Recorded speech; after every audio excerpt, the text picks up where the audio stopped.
Morning, everybody. It is Monday, November 6th.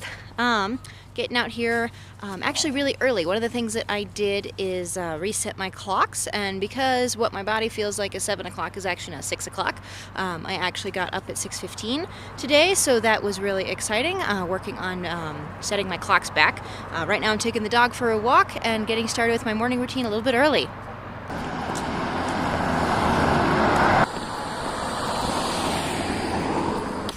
So I really didn't get a chance to close out yesterday's video really well. After we got back from the skate park, we ended up going to a friend's house for a movie that was supposed to be in the afternoon. Ended up going into the evening, movie started late, all that jazz, and by the time I got home, I was zonked. 2 days of being up early to hit the skate park early was really doing me in. And we all have these days where, you have a plan, you know what you want to do, the plan is to do a thing, and then all of a sudden the plan goes wrong, and you have to pick up the pieces. In the past, this used to really piss me off, and I used to get completely derailed, but the reality is that it doesn't matter, it happened, so start today over, and that is something that I'm learning how to do better. I had a really good long conversation with my husband last night before we went to bed, because I was just going through all this stuff, like I didn't get my Sunday done right, like I wanted to do something else, and he's like, so let it go. Start again tomorrow. So if you had a really lousy weekend, or even if your weekend went the way that you weren't expecting and you're having a bad case of the Mondays, just let it go. It'll be okay. I am back from our walk, and it is 10 of 8. I'm serious. Getting up earlier opens up so many more possibilities. So today I'm going to quickly pick up the house, get ready for my work day. As you can see, we've got a lot of stuff left over from yesterday.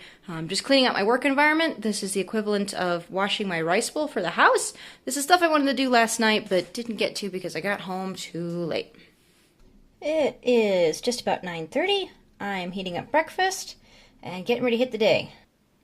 The nice thing about getting up early is being able to accomplish things that you would normally have to put off till the end of the day.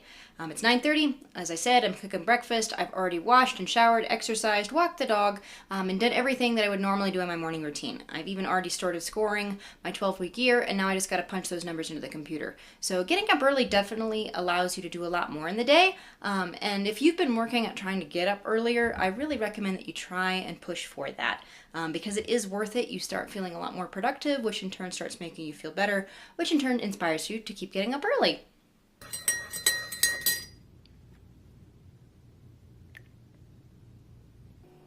Alright, so this is breakfast. This is leftovers from McCoy's. This is the restaurant that Robo and I went out to eat at after we finished park skating yesterday. It's one of our favorite spots in Denver. I'm going to be working on finishing out my 12-week year, punching all of this stuff into the computer, planning out my week.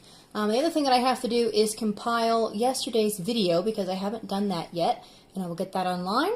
And so I'll be doing that while I eat breakfast, and I will see you on the other side. Oh, so I'm taking a quick break here in between editing videos. I got the one from yesterday ready to upload, and we'll start doing that in a second. Just wanted to take an aside and show you what my 12-week year looks like for last week. So this is what it looks like on paper. I've got a lot of progress here. I'm really excited about it.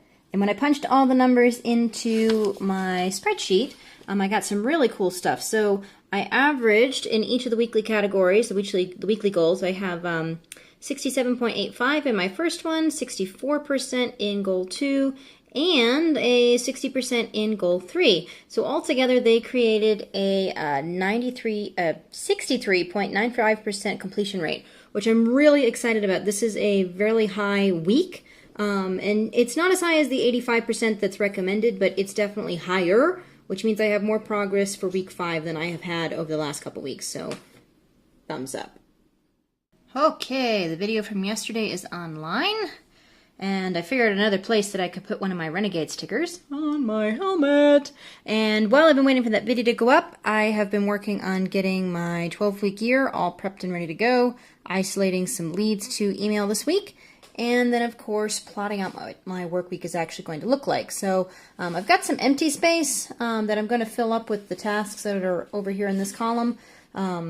Ideally, I would plan like what day I'm going to do what on, but I don't feel like doing that right now because I'm actually still a little fuzzy. So I'm going to concentrate on these tasks here for Monday and see what I can continue on from here later. It's just about lunchtime. I have cleaned off my desk, which is a fantastic thing, also that I can start ready for work, and I need to go get some lunch, and I've also been really enjoying this, so one of y'all just left me a comment here, and my phone dinged just a few minutes ago.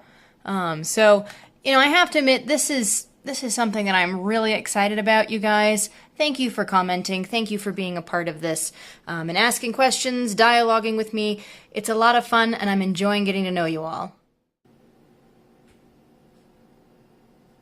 Lunch, I took a longer lunch than I should have. I was busy reading some of Sell or Be Sold by Grant Cardone. I'm almost finished with that book, and I got totally sidetracked. That man knows what he's talking about, and kept me reading for quite a bit. So I am getting started on my client work, and I'll be working on this probably for the rest of the afternoon.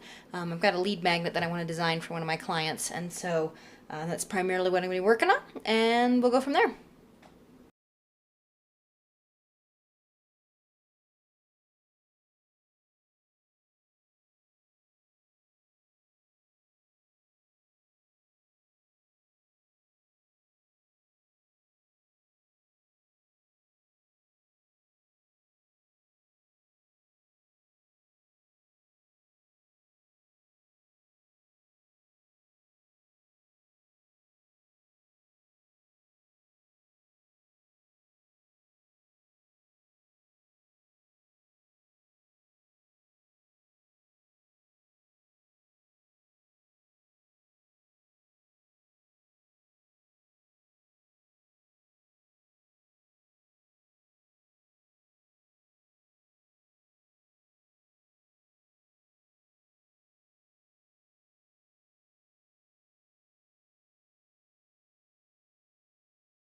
It's been about 2 hours, and I have at least a working draft of this lead magnet going on. So the next thing will be to import it and then start putting it on the website so that it can start triggering people to download an email, because if you're going to input your email, you really should get something nice for it. Probably by far and away, one of the most challenging things about working for yourself is when you're paid hourly and you have to track what you're doing for your clients. If a client is going to pay you flat out until a project's done, it's a little bit easier. It's still good to track your hours so you know how long it took, but it's especially important when you are working for a client that does pay you hourly. So I've just gotten done updating all of my work hours for the month of October, and my system is kind of a bit of a hybrid, honestly, and I'm going to show it to you right now. This is the official reckoning that my client and I use. It's a shared Excel spreadsheet. It's in Dropbox, and so anytime that he wants to know how long have I worked, he can just load this up and see where we're at. Now at the moment he's paid me a little bit extra, and so I'm trying to work some overtime to get that paid down. Week to week I track how long I work for this guy with hourly notes whenever I'm working for him, and that way I know where it is and how long I worked for him so that I'm actually going to get properly paid. And then I track all of those hours in one giant notebook, and so they're all aggregated so that I can quickly do all the math later to then put back into here.